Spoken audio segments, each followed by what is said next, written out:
आज का हमारा टॉपिक है उपसर्ग और प्रत्यय। तो आइए जानते हैं उपसर्ग किसे कहेंगे और प्रत्यय के बारे में। तो प्रत्यय क्या होगा, उपसर्ग क्या होगा। तो उपसर्ग वे शब्दांश होते हैं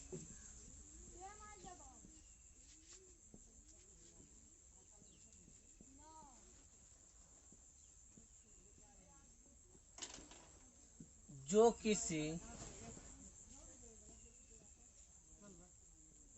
शब्द के पहले जुड़कर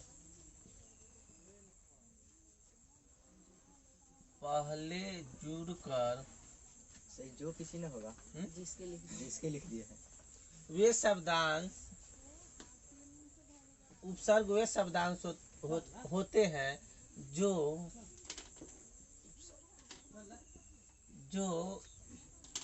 किसी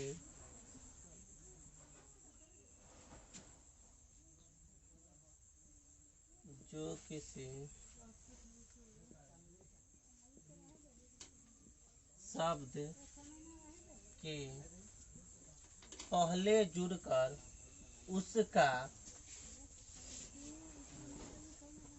अर्थ बदल दे।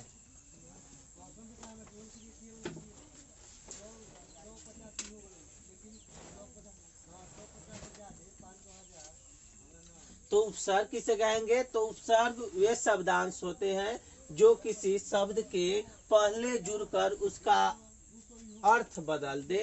तो शब्दांश में उपसर्ग में मुख्यतः वही होगा, इसमें शब्द का एक अंश नया जुड़ जाएगा जो उसका अर्थ पूरी तरह से बदल देगा। जैसे देखिए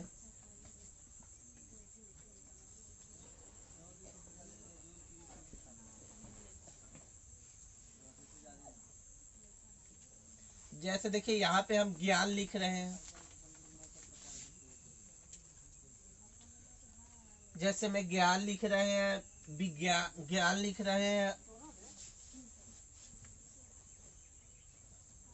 काल लिख रहे हैं।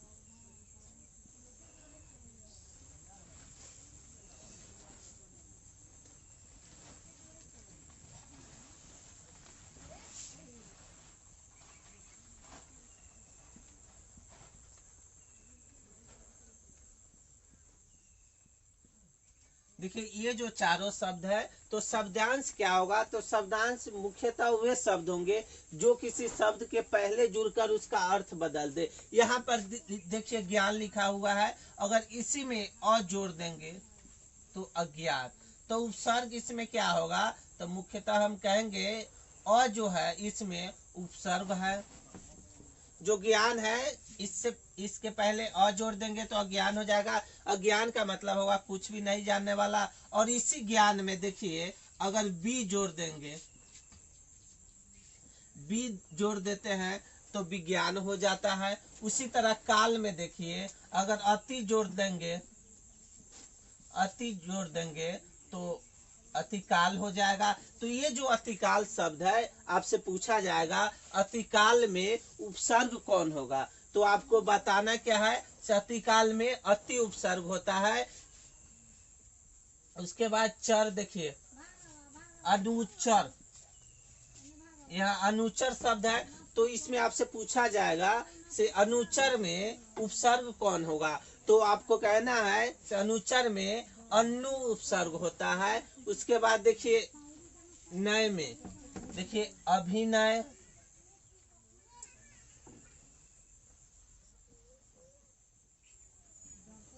देखिए अभिनय अगर आपसे पूछा जाएगा अभिनय, मुख्यतः अभिनय में उपसर्ग क्या होगा। तो अभी होगा। तो आइए जानते हैं सामान्यतः उस कौन कौन से शब्द उपसर्ग कहलाएंगे।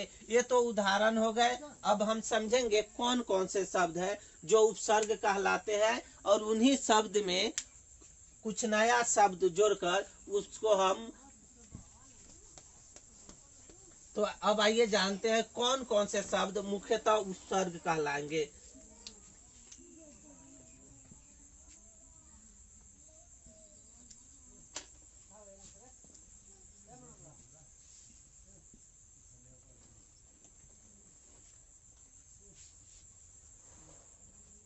उपसर्ग शब्द।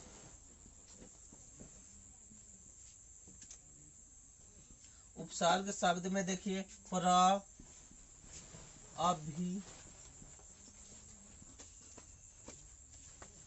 बी, उप,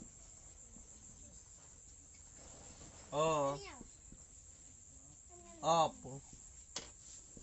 पौड़ी, ये जो शब्द है ये उपसर्ग शब्द है। और इनसे बना हुआ कोई भी शब्द देखिए, जैसे प्र में प्रणाम, प्रदान, प्रताप, तो जब आप इसके संधि विच्छेद कर रहे हैं प्रणाम का, तो प्र प्लस नाम हो जाएगा। तो इस नाम में आपसे पूछा जाएगा प्रणाम में उपसर्ग कौन है। तो अगर आपको उपसर्ग शब्द याद रहेंगे से कौन कौन से शब्द उपसर्ग होते हैं, तो आप इसमें बता सकते हैं। से इसमें प्र उपसर्ग होगा, इसमें भी प्र उपसर्ग होगा, और इसमें भी प्र उपसर्ग होगा, क्योंकि प्र प्लस ताप हो जाएगा यहाँ पे, और यहाँ पे प्र प्लस दान हो जाएगा, यहाँ पे प्र प्लस नाम हो जाएगा। तो देखिए यही जो प्र है ये उपसर्ग शब्द में आ जाएंगे। दूसरा देखिए अभी, तो अभी का देखिए अभिनय, अभिज्ञान, अभिराज, सर अभिप्राय, अभिप्राय।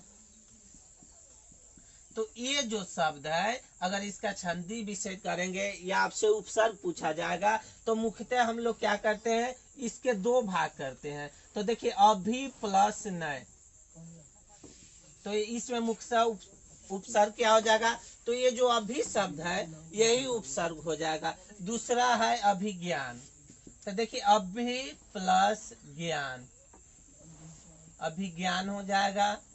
इसके बाद अभी प्लस राज हो जाएगा, अभिराज, अभी प्लस प्राय हो जाएगा, अभिप्राय।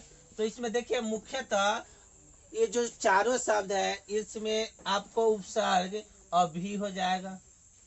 उसी तरह बी है,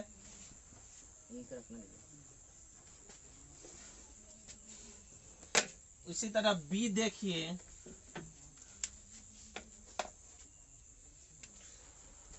देखिए तीसरा जो उदाहरण है बी का देखिए विज्ञान हो जाएगा,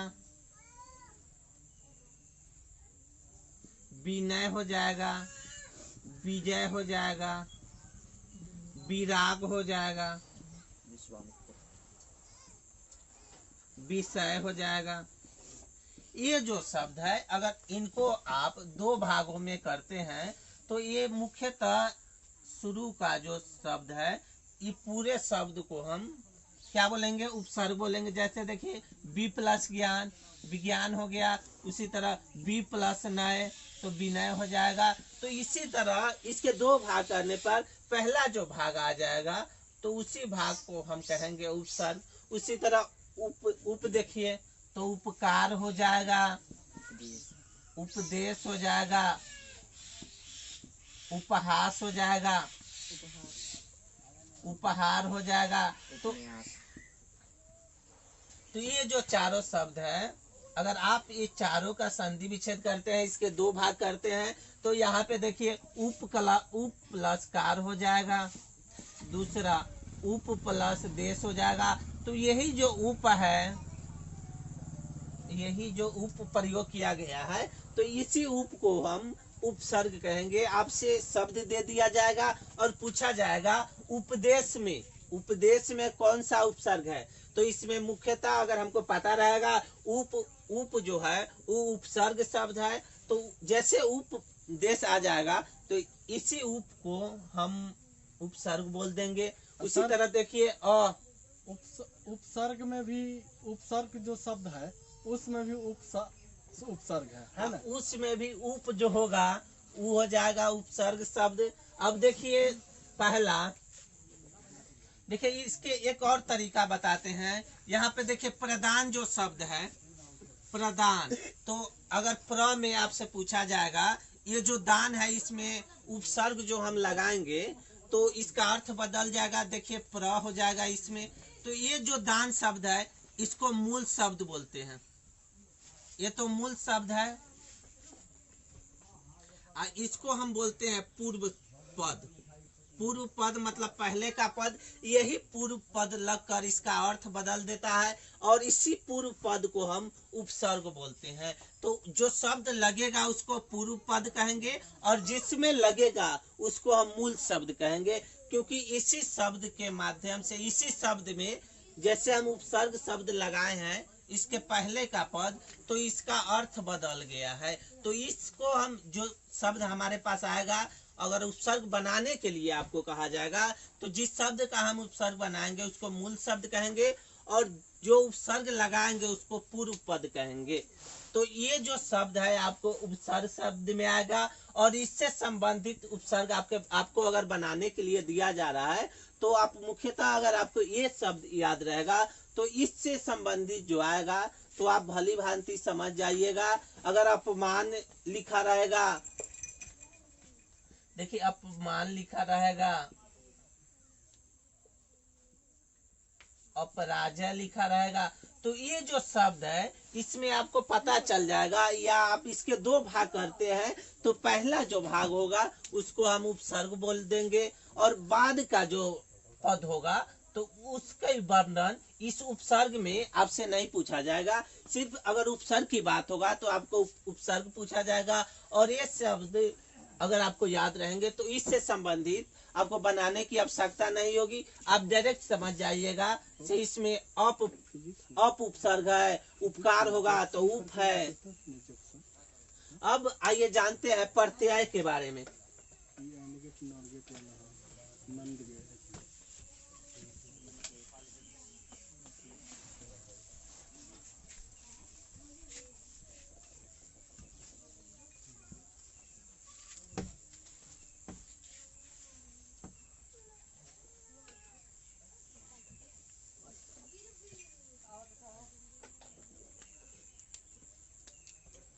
अब देखिए प्रत्यय किसे कहेंगे। प्रत्यय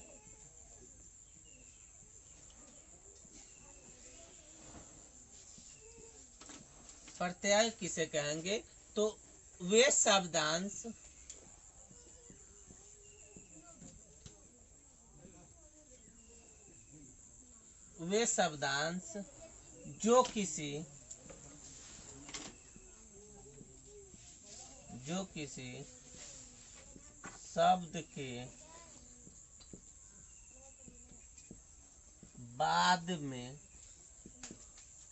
जो किसी शब्द के बाद में जुड़कर उसका अर्थ बदल दे।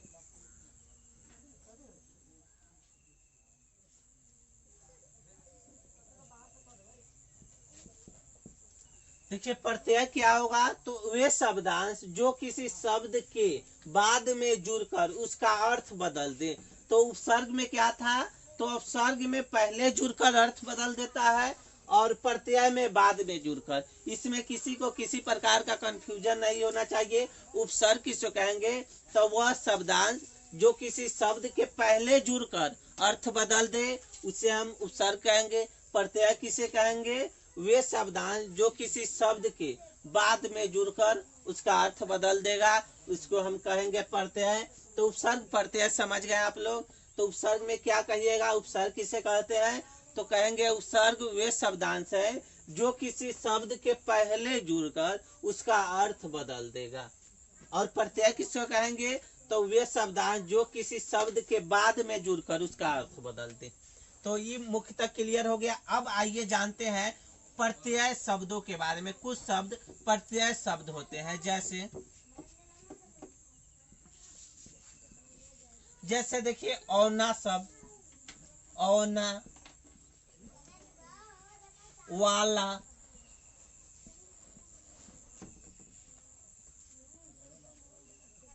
आई,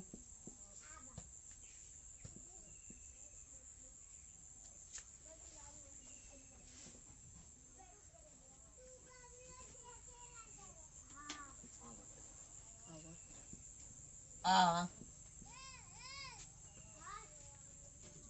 आवा। तो प्रत्यय शब्दों में क्या होगा, ये जो शब्द है आपको किसी शब्द के बाद में जुड़कर इसका अर्थ बदल देगा, या आपको शब्द मिलेगा और आपको बताना होगा प्रत्यय। तो इन शब्दों से जुड़ा हुआ कोई अब शब्द अगर आपको मिल रहा है तो उसमें मुख्यतः यही प्रत्यय होंगे।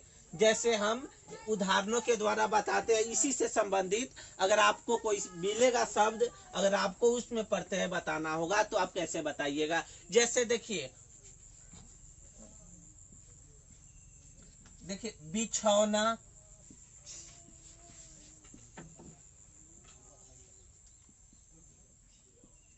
खिलौना, ये जो दोनों शब्द है, तो देखिए मुख्यतः इसमें क्या करते हैं,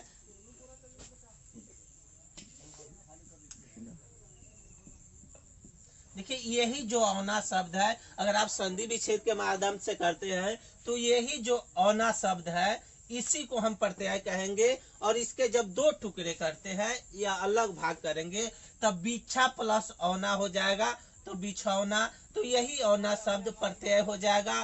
तो ये जो शब्द है सिर्फ इतने तक ही सीमित नहीं है, प्रत्यय शब्द और भी होते हैं। हम मुख्यतः इनके बारे में बताए क्योंकि ये अधिकतर चर्चा में रहते हैं। तो बिछौना देखिए, अगर आपको बिछौना लिखा रहेगा और आपसे पूछा जाएगा तो बिछौना में प्रत्यय बताइए, तो हम क्या बताएंगे इसमें, तो इसमें जो है औना प्रत्यय होगा। अगर इसको हम संधि विच्छेद के माध्यम से अगर आप बता रहे हैं तो बिछा प्लस औना कहेंगे इसको। खिलौना का देखिए खिला प्लस औना कहेंगे। तो ये जो औना शब्द है यही मुख्यतः प्रत्यय है। अगर आपको बिछौना दिया रहेगा तो इसमें आसानी से देखिए यही आ की मात्रा है, और जब इसमें जोड़ेंगे तो औना हो जाएगा। और इसी शब्द में यही जो खिलौना, अगर इसमें और जोड़ते हैं तो ये औना हो जाएगा। तो खिलौना का जो है, तो खिलौना और बिछौना में मुख्यतः यही दोनों शब्द औना शब्द प्रत्यय हो जाएगा। अब आइए वाला के बारे में, इसका उदाहरण देखिए, चलने वाला, चलने शब्द हो गया। अगर आपसे प्रत्यय लगाकर इसको बनाने के लिए कहा जाएगा तो इसमें प्रत्यय लगाइए, तो देखिए चलने वाला। उसके बाद खाने में प्रत्यय लगाने के लिए कहा जाता है खाने वाला,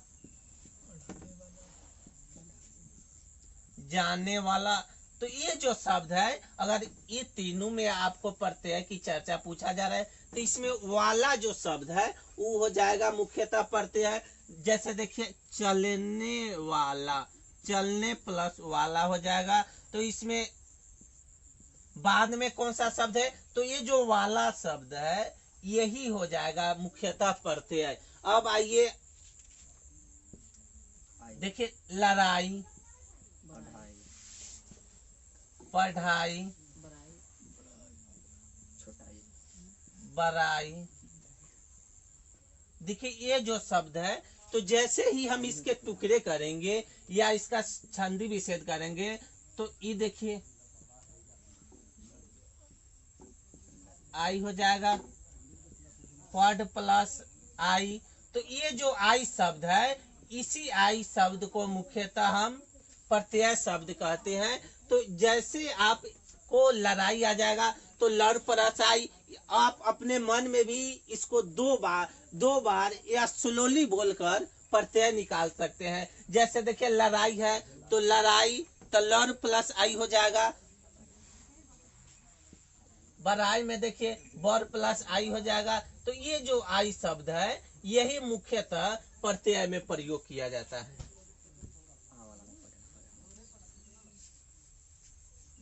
उसके बाद देखिए इसमें जो शब्द है आ का, देखिए झूला,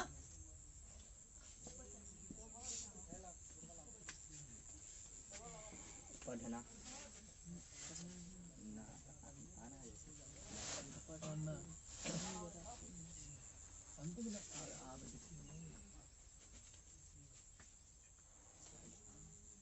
देखिए मेला। ये जो शब्द है तो अगर आप इसके देखिए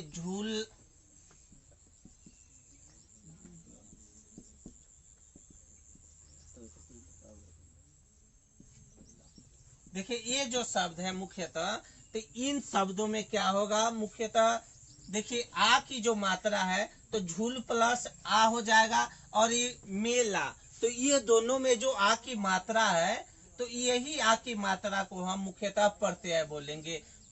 अब उसके बाद आवा के देखिए, दिखावा, दिखावा, पहनावा, और एक बुलावा। तो ये जो शब्द है जिसमें आ की मात्रा, देखिए आ की मात्रा जो है, यही आ की मात्रा को जो ये पाई दिया हुआ है तो ये आ की मात्रा हो जाएगा। इसके बाद वाह है जो आवा हो जाएगा। जैसे देखिए दिख प्लस आवा, पहन प्लस आवा। पहनावा। तो ये जो शब्द है ये मुख्यतः आवा शब्द यही प्रत्यय होते हैं। तो प्रत्यय मुख्यतः समझ जाइएगा। अगर संधि विच्छेद करते हैं तो इसके दो भाग करेंगे, दूसरे भाग को जो दूसरा शब्द होगा उसको हम प्रत्यय कहेंगे। तो देखिए प्रत्यय क्या हो जाएगा, वे शब्दांश जो किसी शब्द के बाद में जुड़कर उसका अर्थ बदल दे। तो मुख्यतः प्रत्यय क्या हो जाएगा, शब्द के बाद में जुड़कर अर्थ बदल देता है। और उपसर्ग क्या होगा, तो किसी शब्द के पहले जुड़कर उसका अर्थ बदल देगा।